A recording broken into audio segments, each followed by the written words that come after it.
Was that? It was more. I think it said it was based off a true story. So Okay, so like a reenactment. basically, Okay, so to be honest, I had not known anything about skinwalkers outside of like supernatural and different things like that.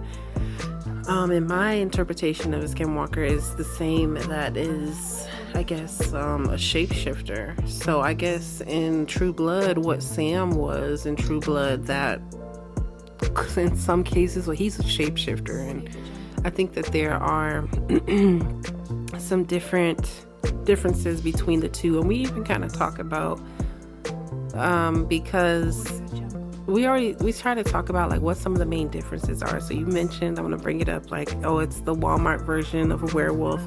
But to me, I don't actually feel that way, because when we were looking into the lore, it was very much so spiritual. It was very much so even just spirit, right? It's like a spirit, not even a spirit. There were some kind of talks about it, but it was more so like very like a spiritual experience that people were having, and then changing and everything like that. So we kind of talked about like, okay, so what it really is the difference between a werewolf and a skinwalker, especially because a lot of people say that when they see a skinwalker, it's in a wolf type of form. But I think what we discovered was the fact that in our research, they could turn into anything. And it wasn't just specific to a werewolf, whereas werewolves specifically are restricted to how they're able to transform. I mean, what they're able to transform in.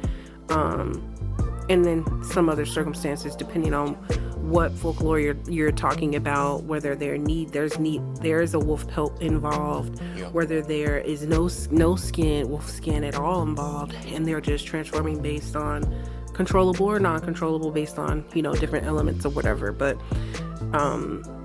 yeah, so I mean, that's the big thing for me, is the fact that they can transform into anything. What about you?